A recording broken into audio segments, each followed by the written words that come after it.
అయ్యాయి ప్రమోషన్స్ కానీ అటు ఇంటర్వ్యూస్ కూడా మీరు మెయిన్ పిల్లర్ అని వాళ్ళు అనుకుంటే ఇంటర్వ్యూస్ కూడా రాలేదు మీరు ఆ మూవీకి. ఇంటర్వ్యూస్ చేశానండి. ఇప్పుడు ఆ టాపిక్ అంటే ఇక్కడ topic we can have a different conversation about it. కానీ ఓవరాల్ ఒకటే ఏంటంటే ఓన్లీ ఈవెంట్స్కి నేను రాలేదు. అండ్ ఓపెన్గా చెప్పాలంటే I was not a hero of the movie.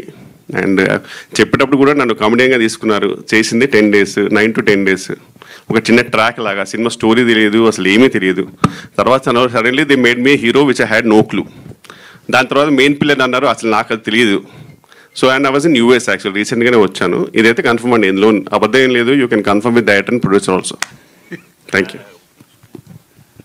And నేను వేరే డేట్ ప్లాన్ చేసుకుంటే ఈ ఈవెంట్ కూడా కిషోర్ గారు వచ్చేవాళ్ళు కాదు. అంటే జనరల్గా చెప్తున్నా, కిషోర్ గారు రావట్లేదు. అంటే ఇప్పుడు నేను ఒక డేట్ అనుకున్నాను అనుకోండి, ఇప్పుడు దానికి ఎవరు అవైలబుల్ ఉంటే, ఇప్పుడు రాజు గారు రాలేదు, ఇవాళ సంపత్ గారు రాలేదు, వాళ్ళు పిలవదైనా అందరినీ పిలిచాం. బట్ మేజర్గా ఎవరికి ఏ డేట్లో కంఫర్టబుల్, ఆయన ఇప్పుడు షూట్ ఉంది అనుకోండి, ఆయన బిజీ. ఇప్పుడు షూట్కే నాకు ఇప్పుడు దొరకాలంటేనే చాలా కష్టం డేట్స్.